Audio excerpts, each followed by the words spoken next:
Assalamualaikum warahmatullahi wabarakatuh. Saya Safina Aima dari kelas 11 MIPA 7, nomor absen 31. Di video ini saya akan membahas tentang indera pengecapan. Pada sistem indera pengecapan, organ yang berperan di sini adalah lidah. Beberapa fungsi lidah antara lain adalah untuk mengunyah dan menelan makanan ataupun obat, sebagai alat komunikasi, mengecap rasa, memicu refleks muntah, dan menyentuh benda yang masuk ke dalam mulut. Misalnya saat kita memakan daging yang ada tulangnya. Lidah di situ berperan untuk membantu dalam mengeluarkan tulang dari mulut kita. Kemudian mari kita masuk ke bagian-bagian yang ada pada lidah. Yang pertama ada katup pangkal tenggorokan atau epiglottis. Kemudian ada amanda lidah, lalu ada amanda langit-langit tenggorokan. Kemudian ada jendela buntu, celah ujung, lalu ada papila, celah lidah, dan ujung lidah. Papila sendiri dibagi menjadi 3, yaitu papila filiformis, papila circumvallata, dan papila fungiformis. Untuk letaknya bisa dilihat pada gambar. Di dalam papila tertanam taste bud atau kuncup pengecap yang merupakan reseptor dalam lidah. Jenis reseptor ini adalah kemoreseptor atau reseptor yang menerima rangsangan berupa zat kimia.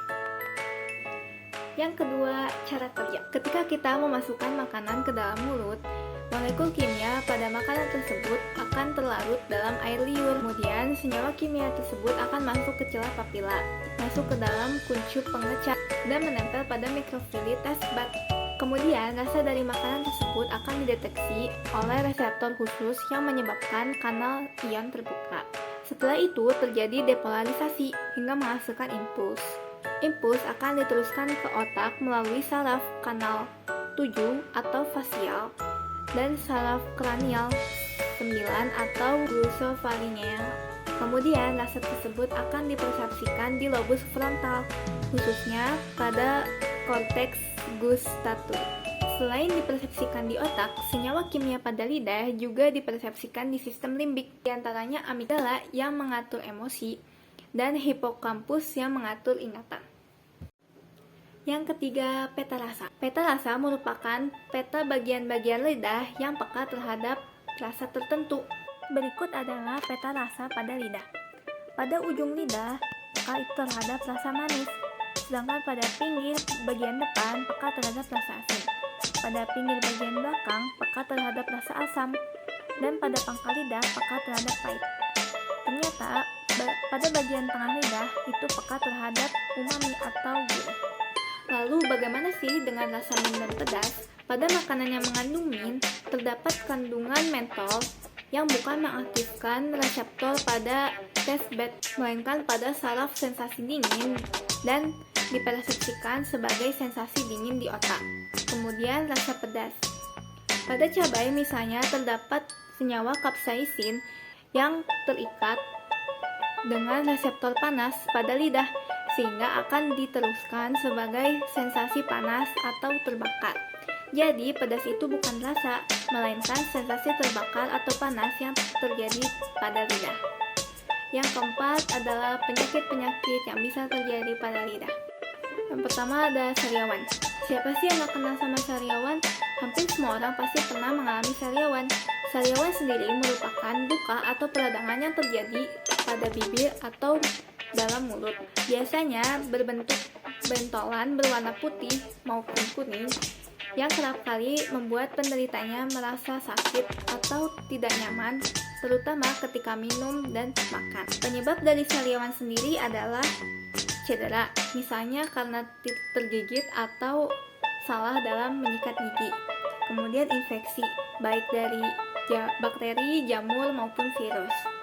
Penyakit autoimun, contohnya lupus, dan kondisi tertentu seperti perubahan hormon, stres, kekurangan nutrisi, ataupun kebiasaan merokok. Yang kedua adalah sindrom mulut terbakar atau burning mouth syndrome. Sindrom mulut terbakar adalah kondisi di mana muncul sensasi abnormal seperti terbakar pada mulut. Orang yang mengalaminya menggambarkan kondisi ini seperti mulut mereka sedang disiram air panas.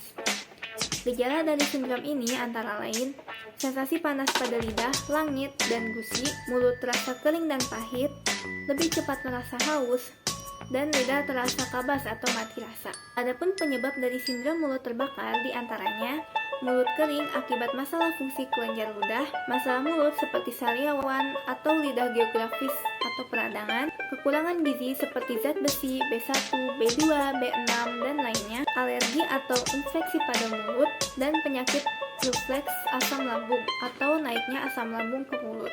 Salah satu pengatasian dari sindrom ini adalah dengan pemberian obat yang merangsang produksi air liur. Kemudian yang ketiga adalah tongue tie atau lidah pendek, merupakan kelainan dari lahir di mana lidah seseorang ukurannya lebih kecil dari yang seharusnya. Ini menyebabkan pergerakan lidah mereka menjadi terbatas. Yang terakhir ada kanker lidah. Yang kelima adalah cara merawat lidah. Yang pertama yaitu dengan rajin membersihkan lidah menggunakan sikat gigi. Yang kedua, hindari makan makanan yang terlalu panas ataupun terlalu dingin. Dan yang ketiga, pastikan asupan vitamin dan gizi tercukupi. Sekian dari saya, Safina Aima dari kelas 11 IPA 7. Semoga bermanfaat. Terima kasih. Wassalamualaikum warahmatullahi wabarakatuh.